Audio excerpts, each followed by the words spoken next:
Masih berharap masih bisa. Kita lihat apapun bisa terjadi di Piala Dunia kali ini. Siapa yang nyangka Cape Verde bisa nyampe ke babak seperti itu dan menahan tiga juara dunia tanpa kalah di 90 menit. Menurut saya semua masih bisa terjadi. Dia Tapi ini kita menariknya kita ketemu dua generasi yang berbeda ya. Generasi the old guard, Garda lama dalam diri Ronaldo dan lain-lain. Tapi ketemu Garda baru dalam diri Desire Due, Mbappe dan juga Erling Haaland dan pemain-pemain lain yang Spanyol punya, yang Maroko punya. Menurut saya ini adalah Piala Dunia yang sangat-sangat fantastis.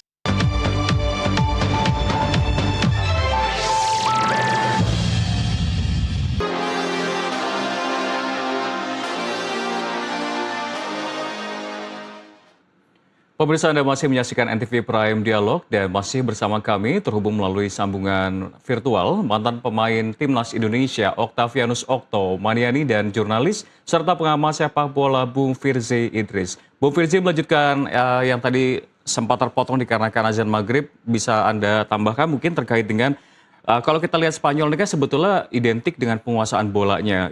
Strategi apa sebetulnya yang harus diterapkan oleh Portugal? Dari pertandingan-pertandingan Spanyol di turnamen memang kita tahu Spanyol identik dan terkenal dengan permainan penguasaan bolanya ya, terutama di turnamen 2022 mereka ketika menghadapi Maroko bahkan melepas hingga 950 operan tapi tanpa bisa mencetak gol gitu, dan itu adalah kelemahan dari timnya Luis Enrique di saat melatih timnas Spanyol. Itu hal yang dibenahi oleh Luis de la Fuente di skuadnya Spanyol ya, bagaimana mereka sekarang memperkenalkan vertikalitas yang sangat agresif dalam diri Lamine Yamal. Kita lihat ke dalam pertandingan lawan Austria ada Marco Kurela yang melakukan bola-bola penetrasi untuk menghancurkan lini pertahanan lawan. Begitu juga dari sisi kanan ada Pedro Porro ya. Jadi ini adalah tim Spanyol yang menurut saya kombinasi antara permainan possession base tapi juga mereka punya permainan vertikal yang sangat agresif. Jadi di turnamen ini kita lihat ya, bukan hanya soal possession ya, bukan hanya soal penguasaan bola, tapi bagaimana memanfaatkan setiap kesempatan yang ada menjadi gol. Dan inilah yang kita lihat bagi Spanyol di pertandingan kemarin lawan Austria, bahwa mereka akhirnya untuk pertama kalinya sejak final 2010 menang di laga babak knockout ya. Mereka sebelum ini selalu gagal di babak knockout. Pertandingan pertama knockout mereka pasti selalu kalah. 2014, 2018, 2022. Mereka tersingkir dua kali adu penalti ya. 18 lawan tuan rumah Rusia dan kemudian tahun 22 ketika menghadapi Maroko. Jadi ini adalah wajah baru ya bisa dikatakan sejak 2024 dari timnas Spanyol di bawah Luis de la Fuente yang tentu saja ini merupakan suatu pelatih yang sudah lama berada di lingkup kerjanya PSSI-nya Spanyol ya sejak 2013, dan pelatih yang udah tahu luar dalam kondisi Spanyol ini dan strategi apa yang paling cocok untuk para pemainnya, seperti itu Mas Rian. Baik, terima kasih Bung Firzi dan sekarang saya ke Bung Okto. Bung Okto, dari kacamata Anda seperti apa nih Spanyol dan Portugal, siapa yang berpeluang untuk menang? Karena memang nampaknya ini menjadi suatu pembicaraan para pecinta bola, dan celah-celah apa dari masing-masing negara atau pemain ini yang patut jadi perhitungan untuk lawan main ini supaya bisa lolos ke perempat final. Oke, tadi sudah dibicarakan oleh Bang Firji bahwa itu semua jelas. Tapi yang di sini saya mau menekankan bahwa ini sejarah untuk Ronaldo, untuk tahun ini dia akan juara Portugal. Itu yang bisa saya sampaikan. Luar biasa, sangat tegas sekali ya jawabannya ya. Lalu kalau melihat secara umum sebetulnya, mungkin kita akan sedikit keluar dari pembahasan soal Portugal dan Spanyol. Kalau kita ngomongin soal umum, bisa dikatakan ini sebetulnya Piala Dunia kali ini mempertemukan antara dua generasi. Masih ada Messi dan juga Ronaldo, dan dikatakan juga sudah muncul hal ada bintang-bintang muda lainnya. Apakah ini sebetulnya menjadi panggung terakhir generasi lama atau ini sudah masuk ke era bagi generasi baru?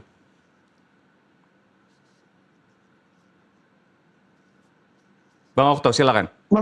Oh, saya siap. Saya kira Bang Firji. Oke.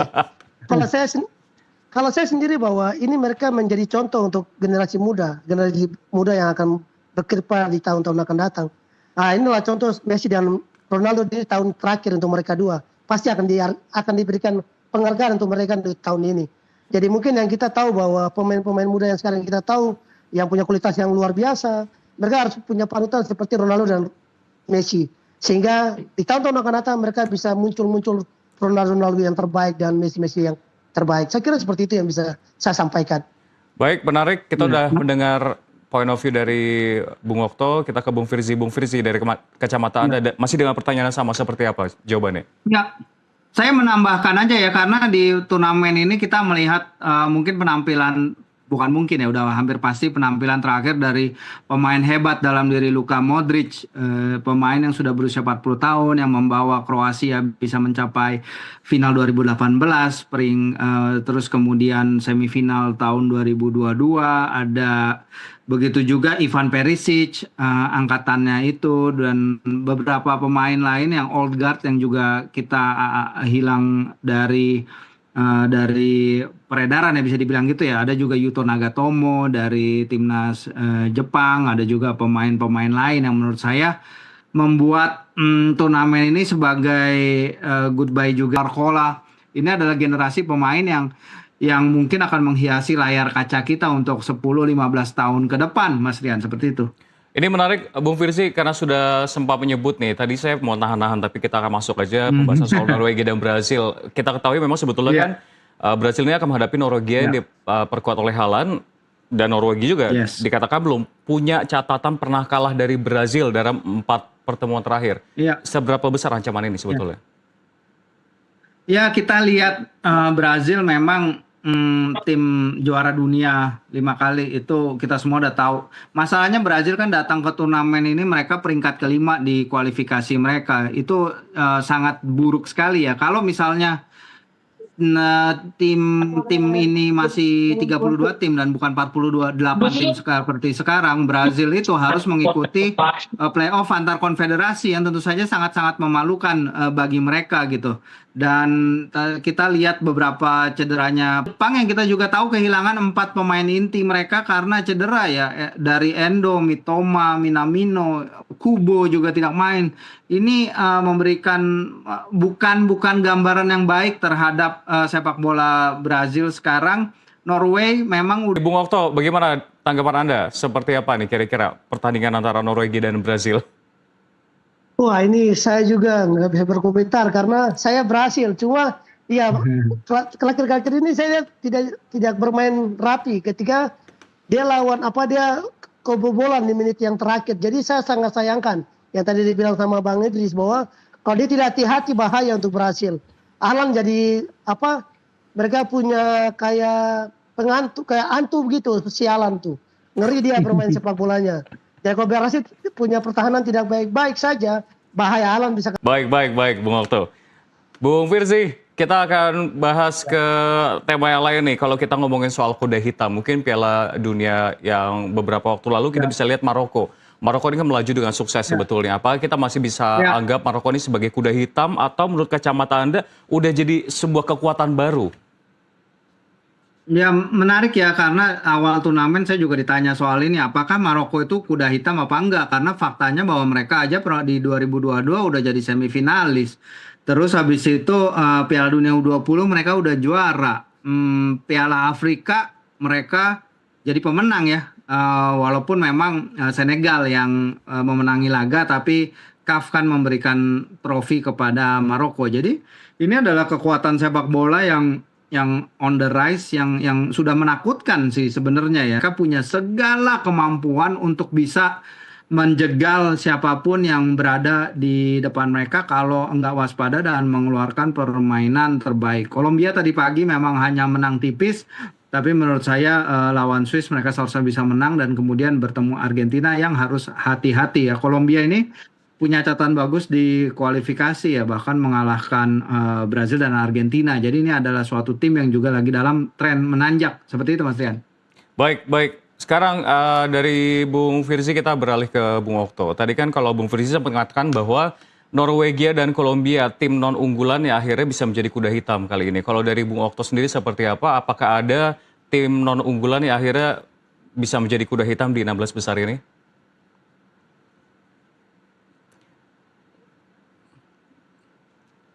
Sebentar Bung Okto, baik, kita udah dengar suara ya, silakan.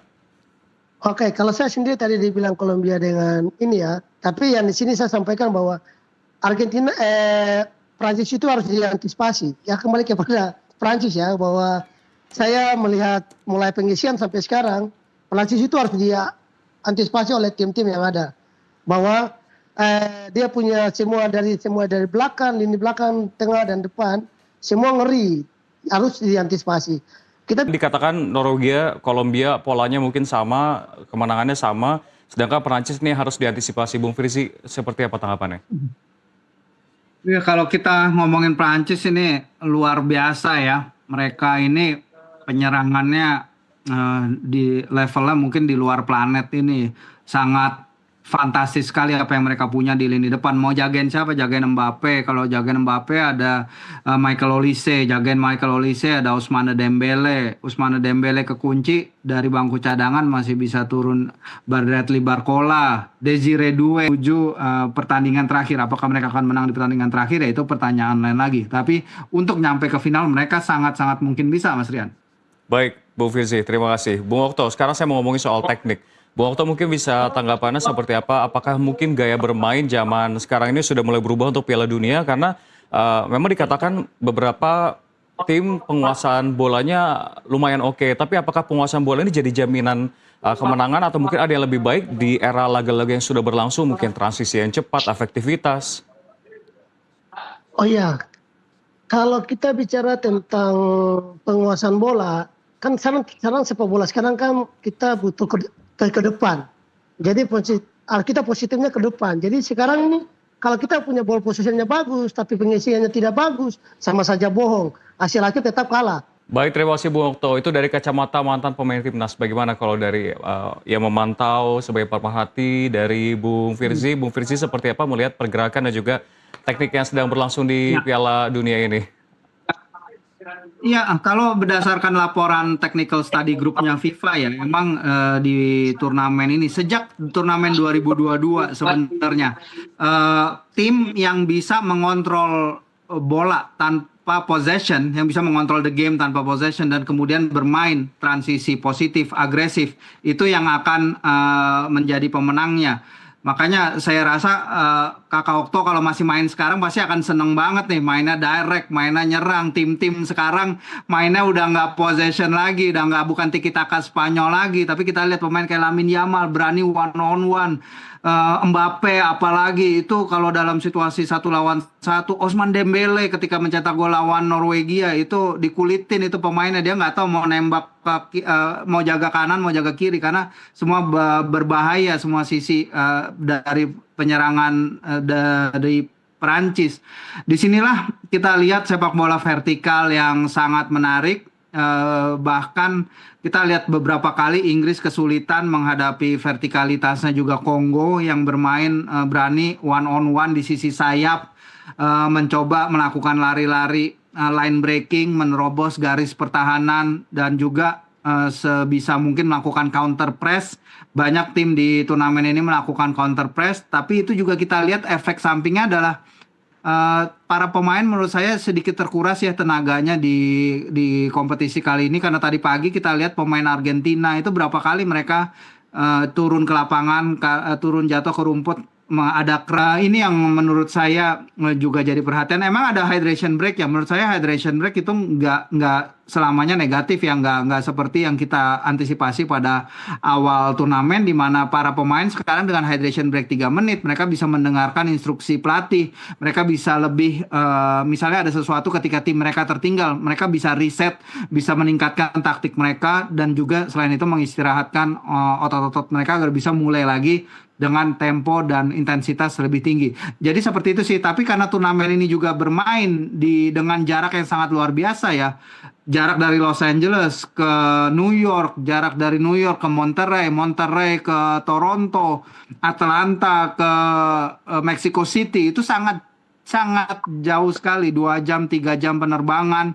Ini juga pasti berpengaruh ke para pemain menurut saya. Jadi mungkin Bang Okto bisa lebih menceritakan bagaimana sih para pemain antara pertandingan itu waktu ideal yang cukup. Tapi kita lihat Di sini di babak knockout ini tim-tim akan bermain 5 pertandingan untuk mencapai final dalam waktu hanya kurang dari 2 minggu. Jadi itu challenge-nya fisik secara luar biasa. Makanya semua tim harus memanfaatkan semua keseluruhan skuad bermain mereka agar bisa mencapai hasil terbaik. Jadi jangan tergantung ke 1-2 orang idealnya. Seperti itu Baik, Mas Rian. ini menarik udah mulai dibahas. Saya ingin membawa dialognya sebetulnya terkait dengan sebetulnya formasinya yang tepat seperti apa. Apakah sudah mulai menggunakan pemain pelapis atau masih fokus terhadap 11 pemain utama? Bung Okto dan juga Bung Firzi, kita tahan dulu, kita akan jeda sejenak dan pemirsa NTV Prime Dialog akan kembali sesaat lagi.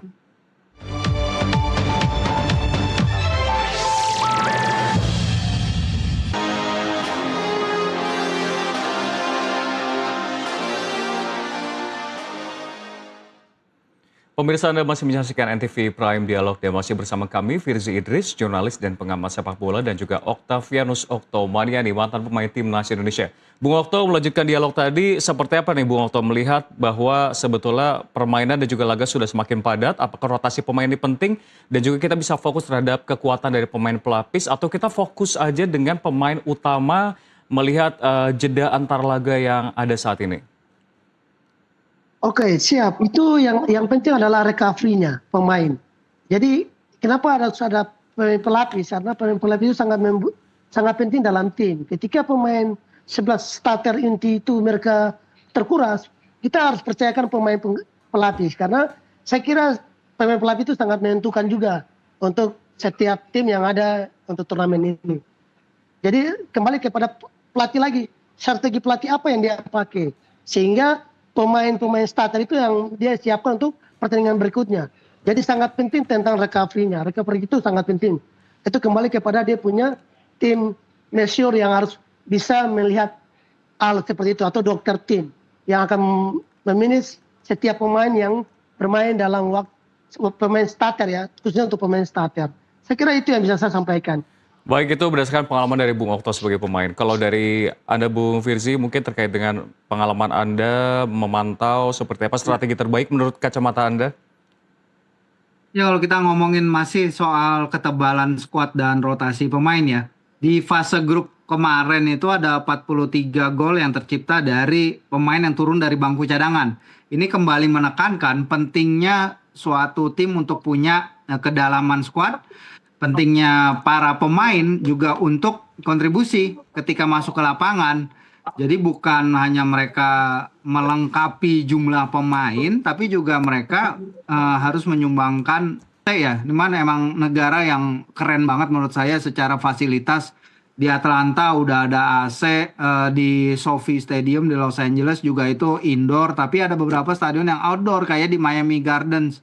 Miami Gardens itu nanti akan jadi salah satu laga perempat final gitu. Ini yang melibatkan antara pemenang Meksiko Inggris dan juga Brazil Norwegia nih. Jadi ini akan berat juga kondisinya.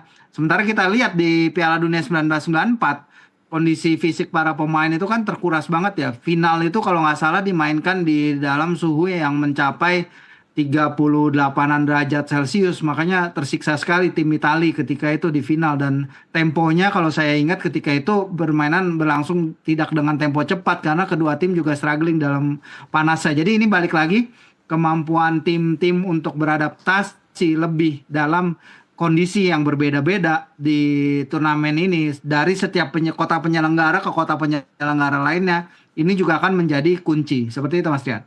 Baik, itu tadi kalau kita berbicara soal fasilitas, cuaca, dan lain-lain. Tapi kalau ngomongin soal mental pun juga menurut Anda apakah ini berpengaruh bagi tim? Karena kalau kita lihat kan sebetulnya Inggris sempat mendapat sambutan yang tidak mengenakan dari supporter Meksiko jelang laga 16 besar. Apakah ini juga masih mempengaruhi?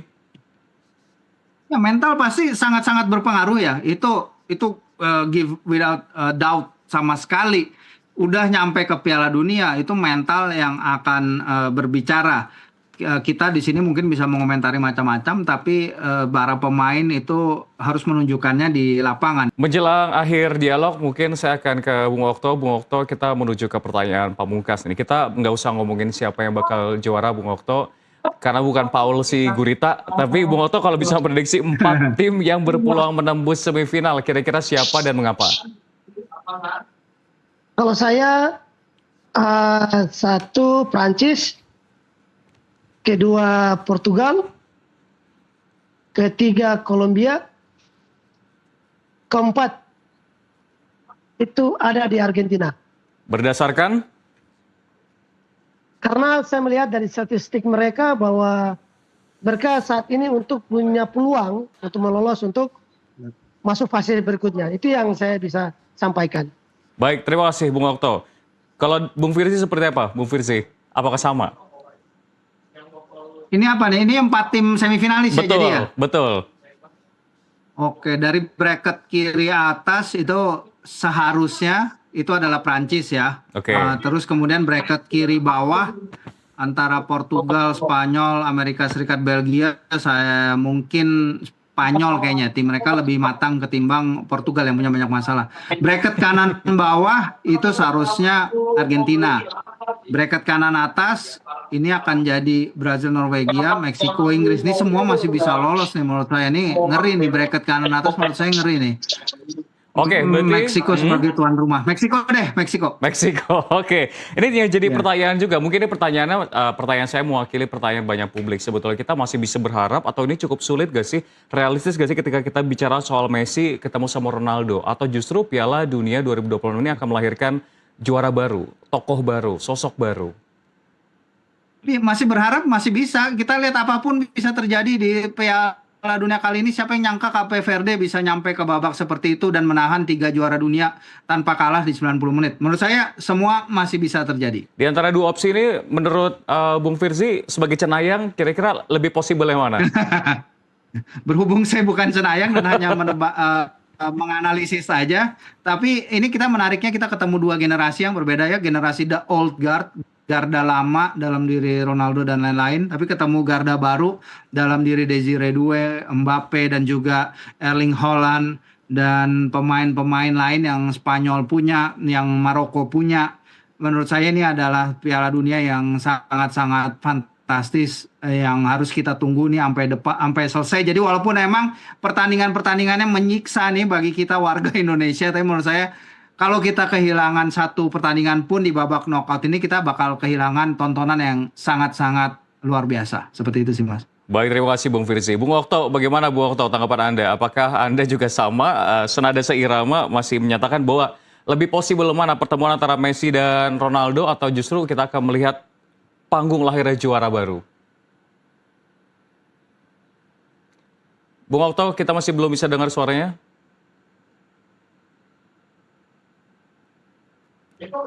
Oke. Halo? Ya, saya sudah bisa dengar. Silakan.